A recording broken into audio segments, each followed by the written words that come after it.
Have you ever accepted a challenge that completely changed your life? My name is Emma, and this is the most terrifying night I have ever survived.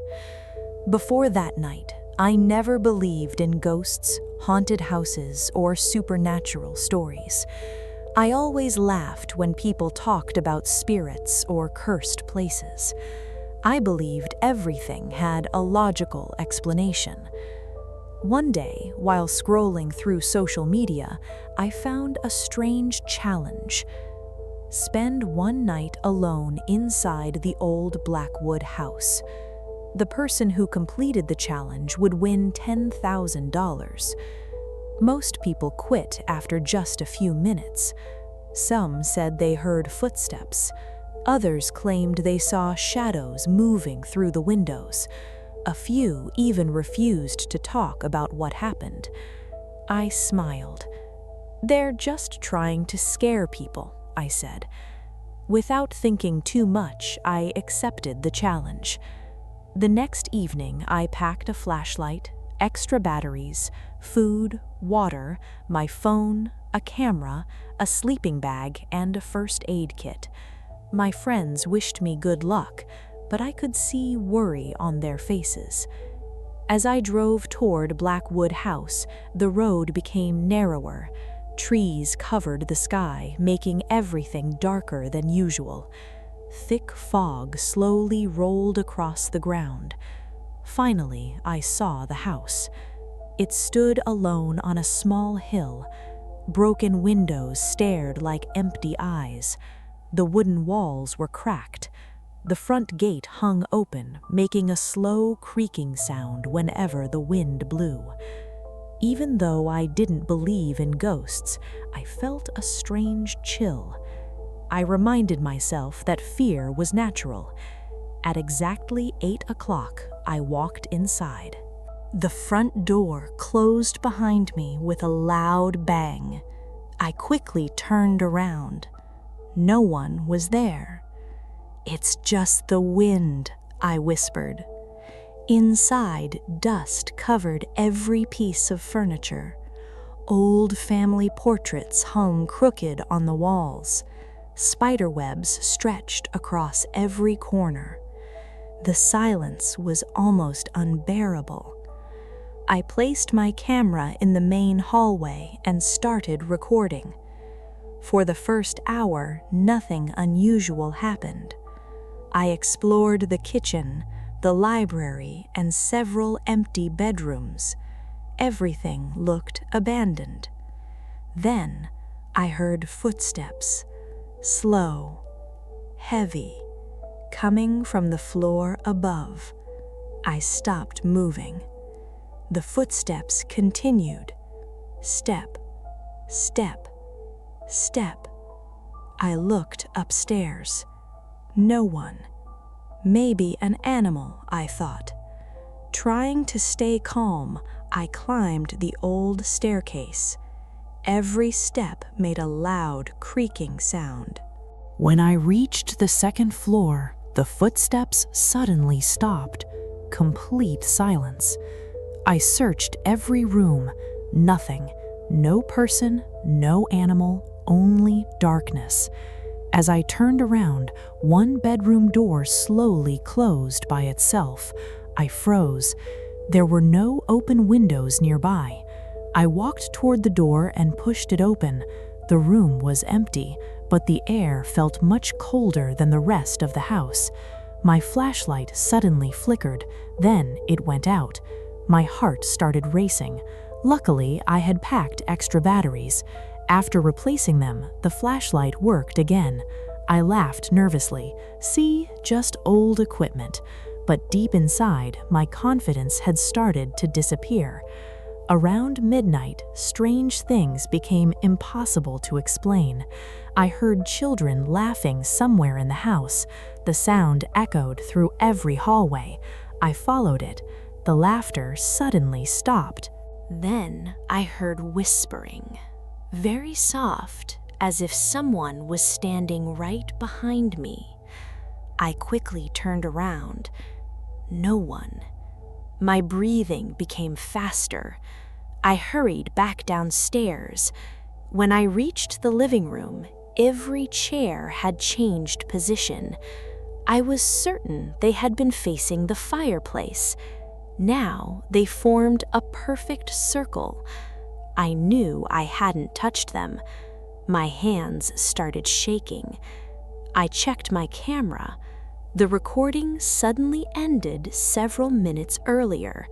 The battery was full, yet the camera had somehow stopped recording on its own. Outside, heavy rain began falling. Thunder shook the entire house. The electricity flashed through broken windows, lighting the rooms for only a second at a time. Each flash seemed to reveal someone standing at the end of the hallway. Every time darkness returned, the figure disappeared. I tried convincing myself it was only my imagination. Then something knocked on the front door. 3 slow knocks. Knock, knock, knock, knock. I looked through the cracked window. There was nobody outside. The knocking continued, louder this time. I refused to open the door. Instead, I locked it. Suddenly, the knocking stopped. For several minutes, nothing happened. I finally relaxed. Then every door inside the house slammed shut. At exactly the same moment, the sound echoed like an explosion. I screamed. Dust filled the air. The temperature dropped so quickly that I could see my own breath. I wanted to leave. I really wanted to run away. But outside, the storm had become too dangerous. The safest place was somehow the haunted house itself. I sat against the wall, trying to stay calm. I remembered something my father always told me. When you're afraid, don't panic. Think clearly. His words gave me strength. I decided to survive the night instead of fighting my fear. I stayed close to the entrance. I kept my flashlight on. I watched every corner carefully. Around 3 in the morning, I heard footsteps again. This time, they were much closer, very slow, walking toward me, step, step, step. The sound stopped only a few feet away. I pointed my flashlight forward. Nothing. Then I noticed something strange. Fresh footprints appeared in the dusty floor, one after another, as if invisible feet were walking right in front of me. My entire body froze. The footprints stopped just before reaching me. For several long seconds, nothing moved. Then they slowly disappeared. I had no explanation. I stayed awake for the rest of the night. Every small sound made my heart race. Every shadow looked alive. Finally, the first sunlight entered through the broken windows. Birds started singing outside. The strange feeling inside the house disappeared almost instantly. The cold air became warmer. The silence finally felt peaceful. I quickly packed my things and walked outside. The fresh morning air had never felt so wonderful.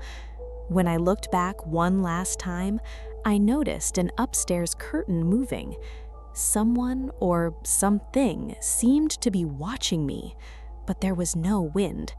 I didn't wait to find out. I got into my car and drove away without looking back again. People later asked me if I believed in ghosts now. I honestly don't know. Maybe there was a logical explanation, maybe there wasn't. But I know one thing for certain. Some places hold mysteries that cannot be easily understood, and some challenges are far more dangerous than they appear. That single night taught me that courage doesn't mean being fearless. Real courage means moving forward even when every part of you wants to run away. I survived Blackwood House, but I will never spend another night there again. If you enjoyed this thrilling survival story, don't forget to like this video, subscribe to the channel, and turn on the notification bell so you never miss our next adventure. Also, tell me in the comments, would you spend one night alone in a haunted house for $10,000? Why or why not? Your answer might appear in our next video. Stay safe, and I'll see you in the next story.